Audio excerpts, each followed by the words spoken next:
coveted around the league by quarterback-needy teams. Case Keenum had a big year. Could he move? But how about running backs? Le'Veon Bell, Dion Lewis, some pass catchers, Jimmy Graham, Jarvis Landry, Sammy Watkins. And not the guy who goes and gets quarterbacks. DeMarcus Lawrence had a monster year for Dallas last season. Yeah, a lot of big names that could be out there as free agents. When you run a screen pass really well, you got to like the look of it because so many parts come together to make it work well. The offensive linemen, where they're faking people out, the back slipping out there, catching the football, then all of them going together as one unit downfield. A really nice pickup.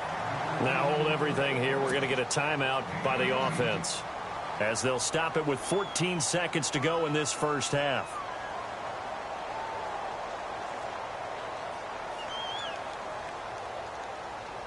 Offense comes to the line now, 1st and 10. Here we go now. From the gun, it's McCown.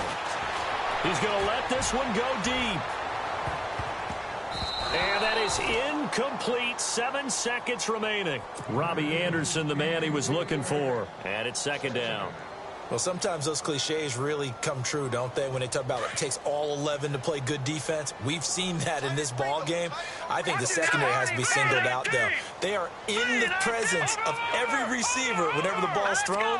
And this one, they help force another incompletion.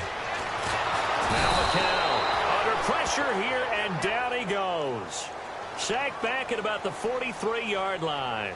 Time for a break. We've hit halftime. 2 quarters down. 2 still remain. We step aside. This is the NFL on EA Sports.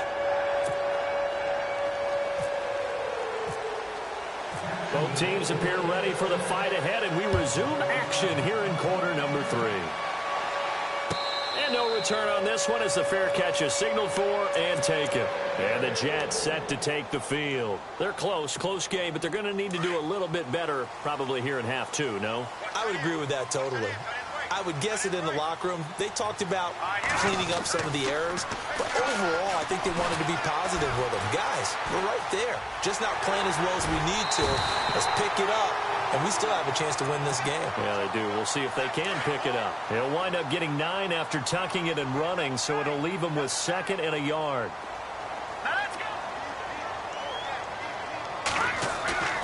Faking the give to Powell. Now McCown. Looking for his tight end on the corner. It's complete. He's at the 30.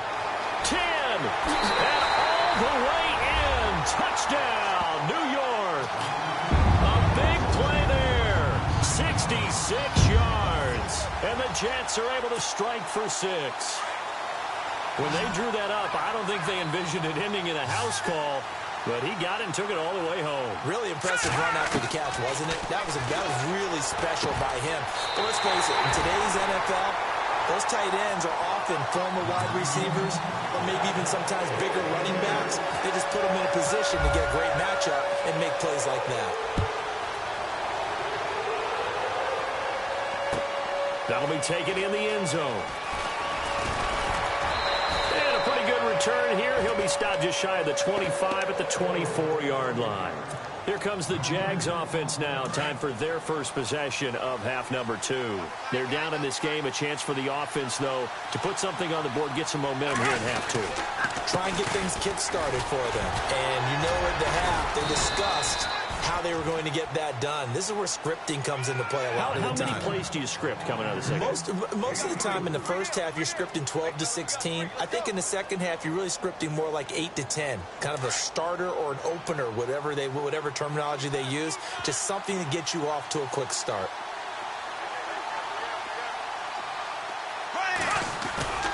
Now Bortles. And he's going to drop this off to his fullback. And he'll be knocked down sideways. It's a 9-yard gain, and it keeps the drive moving. Now, that's often a surprise for the defensive guys when they see the big fella slide out in the backfield and catch the ball. Not something they usually go over in practice very often. And no escaping this time as he'll go down. They got him for a sack. Demario Davis. In from his linebacker spot. He's able to drop him for a loss of about 10.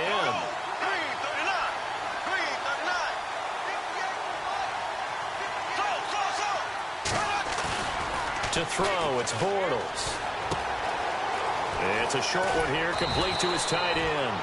And he'll get it out near the 40 to the 39. They get 11 back on that one. It leads to third down. So much goes into a successful play, doesn't it? How about that play action there? Freezing the defense just enough to bring the tight end free downfield for the completion. The Jaguars on third down. They've hit 2 for 4 thus far. This is 3rd and 8.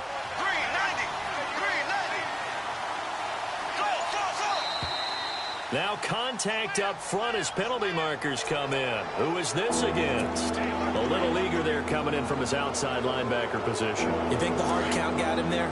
Yes. Maybe that extra hut, that extra emphasis on it. Got him to jump, and they picked up 5 yards. After the penalty, it's Fournette.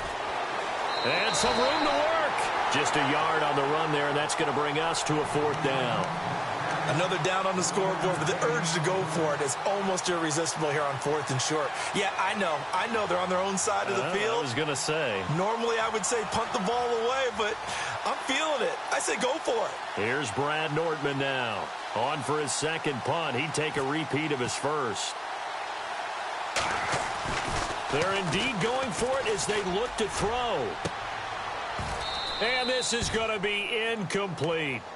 The positioning here is key. As a defensive back, you're taught 99% of the time, make a play on the football. But in this case,